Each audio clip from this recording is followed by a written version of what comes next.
Okay, hello. This is a video that I decided to make after talking to my good friend Elizabeth, we were talking about some workout things that she can do at home. They need to be relatively gentle, they need to be easy to follow. So what I'm going to do is make a series of videos, one video sitting on a chair, which is what we're going to do today, another video standing at the wall, and then another video on the floor on a mat. So let's get started. You're gonna need a chair, hopefully one like this that doesn't have any arms on it, just like a simple kitchen chair. And ideally a pinky ball or some sort of ball you can roll your foot out with. It could be a tennis ball, it could be like a dog toy ball. And that's about it. We're actually going to start with our feet. So I'm going to set my feet flat. Now if I adjust my screen here a little bit, see if you can see my feet. I'll move myself back. There you go, you can kind of see my feet. So all I'm going to do in the beginning here is put the ball under one foot, and I'm going to put it kind of right underneath the ball of my own foot, and I'm just going to let the weight of my foot drop onto the ball. And once I start feeling comfortable with that weight, I'm just going to play around with rolling the ball out underneath my foot. And it doesn't need to be very fast. You can even keep your heel on the spot and roll side to side. Maybe your thigh bone moves in and out. But you're just going to take about 30 to 60 seconds on each foot to let the ball basically come up into the tissues of your foot and start to open things up. So our feet feel like our feet are a bit ignored sometimes. But they're really important. We need to keep them flexible and strong for walking. So let's do the other side. The pinky ball is just under my foot. I'm going to take a second to decide how much pressure, how much weight I want to put into it. And then I just start to move the ball around under the sole of my foot. And half of the trick of this might be just to keep the ball with you. You might find it flying out all over the place, which is fine. Then you just get up and go get it and bring it back. And that is movement as well. So that all counts. But again, just trying to open up the tissues of the foot. So many joints in the foot, more than 30 joints in every foot. So can we articulate and move at least some of those 30 joints? Okay, and then I'm just gonna roll the ball out of the way. Okay, so here we'll start again with our feet. If you can see my toes, hopefully. If you can't, don't worry, you can just listen. But I'm gonna have my feet flat and parallel, and I'm gonna lift just my big toes. So look down and see, can you lift just your big toe? And if you can't, don't worry about it, but think about it. And then put your big toe down and lift your outside 4 toes. So now my second to fifth toe are lifted. And then I put those down and I lift my big toe. And then put it down and lift my outside 4 toes and put them down. And I'm just swapping back and forth like this. Swapping outside 4 toes up, putting them down, big toes up, putting them down. Now keep going. If your toes aren't responding or cooperating with your brain commands, that's okay. Try to keep your big toes, don't let them cross over the second toe. So try to keep them straight in line, which is a tricky thing. And then finally, and just wiggle your feet out a little bit, we're gonna do a piano. So your toes all lift, they spread, and then you try and piano them down from the pinky toe into the big toe. And then you peel them off from the big toe up to the pinky toe. So we're just looking to see if we have command over each individual toe, or if each individual toe has the ability to move on its own. And if not, again, no fear. It's okay. What we're doing, even in thinking of moving each individual toe, is building a bigger brain map for that part of the body, which is a good thing. Okay, let's relax the feet now. You're sitting on the edge of your chair in pretty good alignment. So you want to find a tall spine. Ribs aren't pushed forward, you don't have your tail sticking out, but you're also not tucked. So you're right perched on your sit bones, feet flat on the floor. And closer to the edge of the chair is better, so you're not tempted to slouch back. We're just going to start with spine movement. So you take a breath in to prepare, and then you exhale and you nod your chin and you round forward a little bit over your spine. So you're rounding your spine. And then roll your way back up through your spine and think about your heart or your sternum lifting gently and then back to center. So you're going to exhale and roll down and then roll back up, and your breath just flows in and out as you go up and down. So we're going to keep going, probably 4 or 5 repetitions of this flexion and then heartless extension. Watch that your neck doesn't extend too much. So if I'm going from the side, I'll show you from the side, I'm rounding forward, and when I come back up, my extension, I'm not letting my head fall, but I'm keeping my extension long. Let's do one more, rounding forward, and then rolling up and finding an extension, and then back to neutral. Then we're going to go for a side bend. So you're going to take your right hand, put it behind your head, and think about lifting your right low ribs up away from your waistline to side bend you over. And you just want to make a nice curve with your spine, and then inhale, come back up. So here we go. Exhale, lift the low ribs away, keep the neck spine long as well, and then inhale your way up. One more. Exhale over into your side bend. Your other arm can hang, shoulders are relaxed. Inhale up. Good. Now we're going to go over. Go ahead, exhale over into your side bend. Keep your elbow wide. Turn your ribs and look down towards the floor, and then bring yourself back to the front to side bend. So it doesn't have to be a huge movement, and I'm not leading with my elbow. I'm not closing my arm in front of my face. I'm keeping my elbow and armpit open and wide. Back to the center, and then bring yourself up to center. Take your left arm, take a breath in.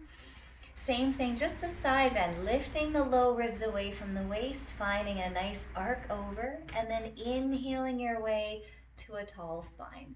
And exhaling, tipping over, lifting the low ribs, and then inhaling all the way up to a tall spine. So you're thinking about sequencing over into a mermaid kind of side bend, and then inhaling, restacking each vertebra.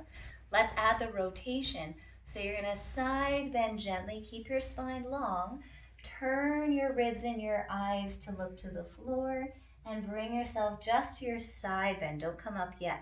You're going to turn your rib cage, keep your armpit open, your elbow wide. You're really turning at the ribs, exhaling to turn, and inhaling to come up, and then go ahead and bring yourself back up to tall. We're going to add on to that side bend. So you can add on if you like. Take a breath in.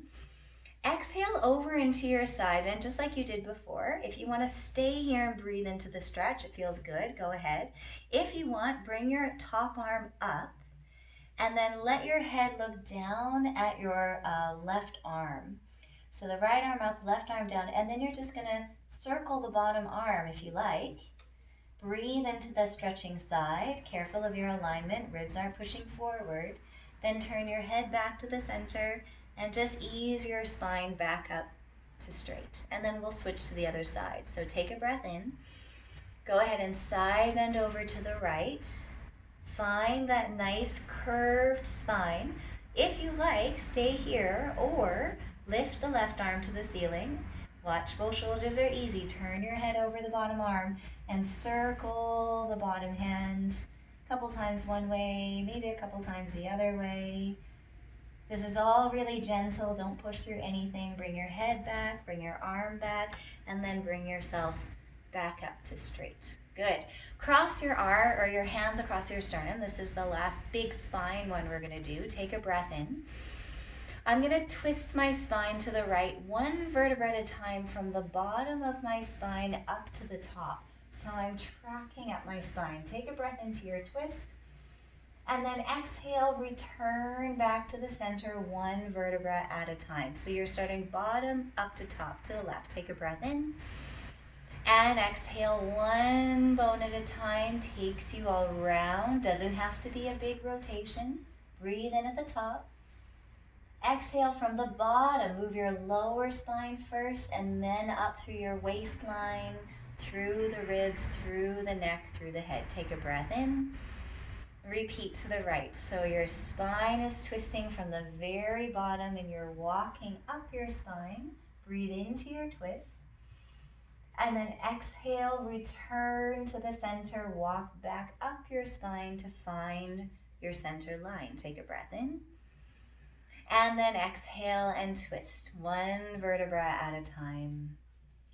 All the way around. Take a breath in. Still working gently, one vertebra at a time. See if you can walk your mind's eye up your spine until it's nice and tall. Good, and then just relax your arms by your side for a moment. We're gonna do a little bit of active breathing here. So if you can, your hands go right up around your rib cage. So not down here at your waist, but up at your ribs. You're gonna take a big breath in and expand your ribs into your hands. And then exhale and deflate it. We're gonna do that again. Inhale and exhale. Good, so a big breath in. Expand the ribs, exhale, let them deflate. The lungs deflate, good. One more time, inhaling. Your back should be getting wide, and then exhale. Awesome, okay. Staying seated, keep your alignment nice and strong. Bring your arms right in front of your face, and this is just a shoulder stretch. You're opening your hands away, but keep your elbows touching. Don't let your elbows fall apart.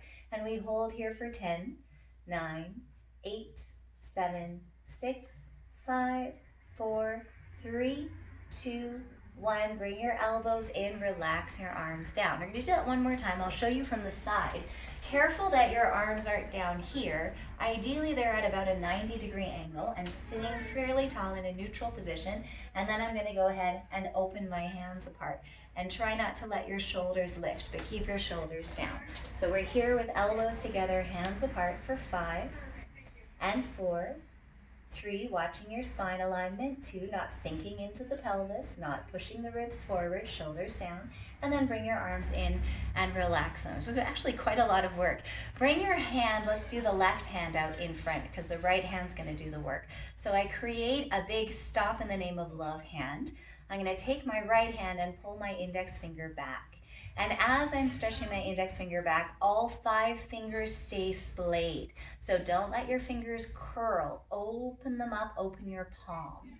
And then change to your middle finger. Pull your middle finger gently back. Let there be a stretch. Now you have to watch your shoulders here because your shoulders might want to sneak up to your ears. Don't let that happen. Let's move to the ring finger. So the 4th finger pulling straight back. Keep your elbow long. Don't lock it if you have hyperextendy elbows. And then we move to the pinky finger, pulling the pinky finger back. So we're just stretching the fingers and the hand.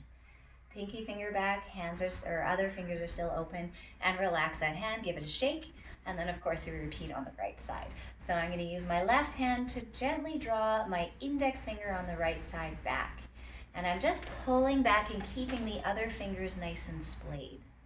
And then I release it and I pull the index finger back. The other fingers don't curl forward, and I keep my wrist also bent backwards, so don't let your hand push forward. Let's do the ring finger on this side. Shoulders are easy, your spine is tall. You might be getting a little bit of a core workout just sitting tall for this long, which is great. And then we're gonna do the pinky finger. So I'm gonna pull my pinky finger back and breathe. Nice, easy breaths, open palm. And then I shake that out. Good, bring your elbows back together, hands back together, and we do this stretch again. Remember, 90 degrees. Try not to let your elbows fall or your shoulders push too far up, and we'll hold for another 5 seconds. How far apart can your arms or your hands get? Not your arms, but your hands. And then bring your arms in and relax them down. Good, and then we're gonna do a little exercise for the muscles between the shoulder blades. So your arms come out in front of you, turn your palms to the ceiling and bring them out, but careful they don't go too far back. They're gonna actually stay just in your peripheral vision, and you're gonna circle your arms backwards, like you're holding something in your palms, circling small little circles to the back, and I want you to think about the muscles between your shoulder blades, how they are moving. And then you're gonna circle your arms forward, so you change the direction of the circle, but same muscles between the shoulder blades, same length in the spine, and reaching out through the arms. It's quite a lot of work for the shoulders, but that's good because we need to stay strong in the upper body. And then relax your arms down. Give your shoulders a little shake.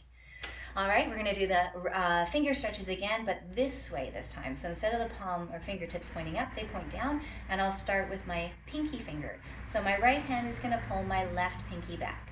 Now in this one, it's really easy for your shoulder to lift. So drop your shoulder down. You're sitting relatively relaxed without slouching. We're still upright. Then we're gonna move to the ring finger, pulling it back. You may find that you feel a stretch that goes all the way up your arm.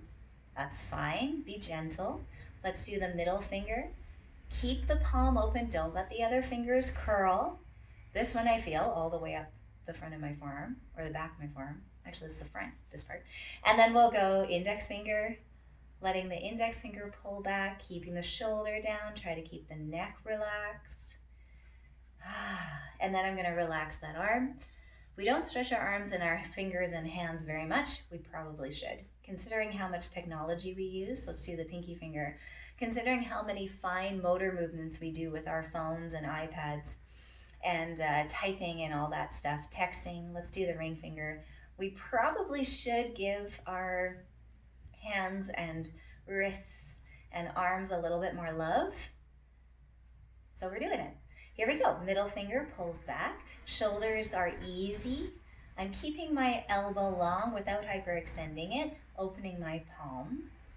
And then my index finger pulls back as well. It's the last one. I'm not going to do the thumbs today, so just think about your thumbs being wide. We'll address kind of where the thumbs go in the wall video.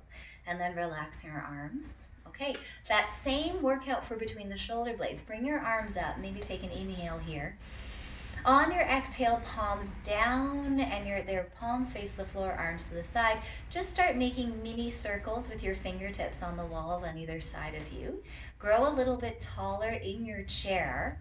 Still breathing, and which muscles are working? It's the ones between the shoulder blades. Maybe the tops of the shoulders are working as well, but really think about the mid-back. And then we'll circle forward. So we just reverse the circle, but we use the mid-back. Think wide across the bra line, wide across the mid-back. Everyone knows where the bra line is, or at least generally. Good, and then you're gonna relax your arms down at your sides. Give your shoulders a little wiggle, wiggle. Okay, so now we're gonna move to standing position. So if you turn your chair to the side, or you can still just face, I'll turn my chair to the side, you face the video. We're gonna do what's called a chair squat, really simple. So I'm gonna be a little bit away from my chair. You're not actually gonna sit on the chair. We're gonna practice two movements.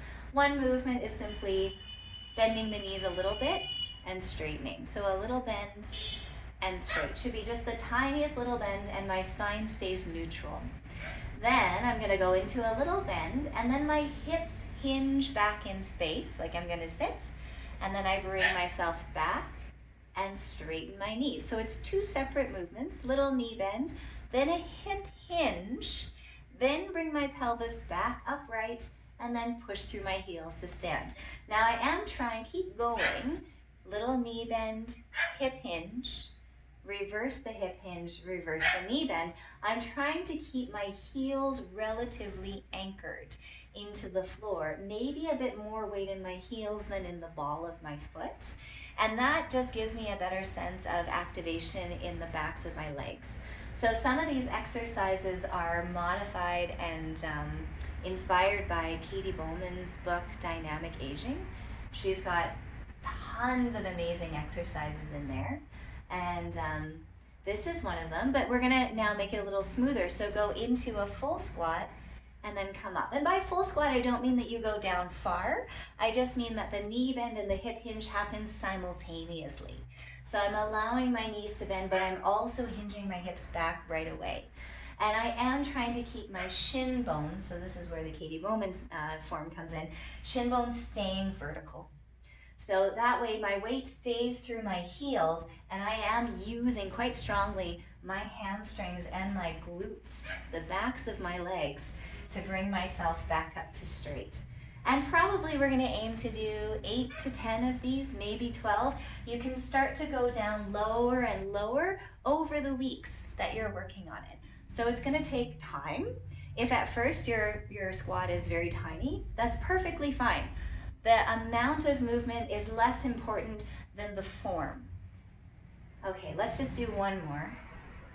And then all the way up. And now I'm just going to move around to the other side of the chair. So you're going to go behind your chair, and you're going to use the back of the chair now to do a thoracic stretch. So we're going to walk, have your hands on the back of the chair, and you're going to walk your feet back. And then you're going to lower your torso towards the floor and let your pelvis be, hi there, let your pelvis be further back than your heels. So try not to be forward here. Your arms should be straight-ish, and your pelvis should be back here. You can shake a tail feather back here.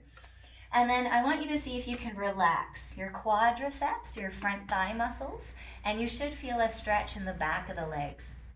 Also be careful that your ribs aren't hanging forward. You're not overextending the shoulders, but you're supported under your shoulders. From here, I'm just going to sway my hips side to side. And the feeling is as though if my pelvis or the back of maybe my bum was on a wall, you'd be sliding side to side along the wall. So keeping contact with your sit bones against that imaginary wall. And you should be, if you're breathing into your side body, like you did when we had our hands on our ribs, you should be getting a good stretch in a whole bunch of different places here. Come back into the center, find your center, check on your quads, are they relaxed? And then go ahead and slowly walk yourself in. Use the chair just to help you gently come back up to straight. And then we're going to go again. So you're going to walk your feet back. You can take a longer break if you need to, just pause the video. Reach your arms forward, support your rib cage from underneath, reach your hips past your heels. Now we're going to do little knee bends. So I'm going to bend my knees, and as I straighten my legs, my sit bones reach to the ceiling. So this is similar to, if you've ever done Pilates on the equipment, this is similar to the elephant exercise. Bending your knees and then stretching the sit bones up. And I am trying to maintain a neutral spine, meaning I'm not rounded in my low back. I'm not tucking my pelvis at all. So I totally should have said that earlier, but try to keep your neutral spine when you are doing the hip sways and the knee bends. Okay, this is a lot, so let's do one more knee bend. Stretch to find neutral. Walk your feet in, bring yourself up. Use the back of the chair. You don't want to lean too much, but use it gently. Good. So now let's just do one more thing. Bringing the chair back to the front. I am anyways. You can come back to seated on your chair. I'm going to move myself back a little bit. I'm going to have my feet flat on the floor. And I'm going to try and work on sitting as tall through my spine as I possibly can. So I'm going to drop my tailbone into the floor. This is a modified Eldoa that we're going to do now. And I'm going to reach the crown of my head up. And if you want, put your hand, one hand on your low back and one hand on your head. And make sure your low back, I'll show you from the side here, make sure your low back isn't curved inwards, but that it's very long. So you're not slouching, you're not arched, but you're long. And this hand on your low back here, it can help you find out if your lumbar spine is getting a little bit longer. May not be perfectly flat, you just want to make sure it is longer. Okay, so here we go. Lumbar spine is long, crown of the head is pushing up into my top hand. Now if you're like me and you're a rib thruster, bring your rib cage back as well. So the idea is that we're sitting against a wall, and every part of our spine is touching back against that wall. I'm gonna bring one arm out at a time. Let's do palms facing each other. And you're gonna keep trying, imagine your hands are still there. Your low back is still moving back. The crown of your head is still moving up. Your neck is long, like a turtle lengthening out of its shell. And then I'm gonna turn my palms to the ceiling and bend my wrists backwards so that my palms are now flat to you. So we should look like we're about to do a upside down high five here, you and I. Drop your tailbone down more and rebound up through the crown of your head. So you are tractioning that spine as long as it's ever been. You are taller through your torso now than ever before in your life. And we're gonna take our time bringing our arms up, nice and slow. Now your arms might stop about here, that's fine. How I know when to stop my arms is if my ribs start to push forward, I've gone too far. If my head starts to fall forward, I've gone too far. So only bring your arms up as high as you can without your ribs or your head coming off of that imaginary wall behind you. And now once your arms are as high as they'll go today, you're gonna push up against the ceiling. Continue lengthening your neck up and out of your shoulders. Your shoulder blades can lift. It's okay, you can let them push up. This is a lot of work, so it's only 30 seconds from now. Drop your tailbone down, rebound up through the crown of your head. Remember, one hand on your head, one on your low back. Pretend they're still there. Find your low back flatter. Find your head stretching up more. Let your shoulder blades push your arms up to the ceiling. That's it. Open your palms, fingers are wide. And finally, for the last 10 seconds, I want you to look down over your cheekbones without your head nodding forward. So keep your neck spine long. Keep the crown of your head and your arms going up. And just look gently down and breathe for 5, 4, 3, 2, tailbone down, crown up. Remember that opposition. Now soften one arm slowly. Don't spring out of it. You want to come out very slow. It's a huge stretch. And then relax your spine and your eyes. Maybe you want to give your shoulders a little shimmy. Good. And that's the end of the chair workout. Thanks for joining me. I'll see you for the next one. I think will be the wall workout. Okay, bye.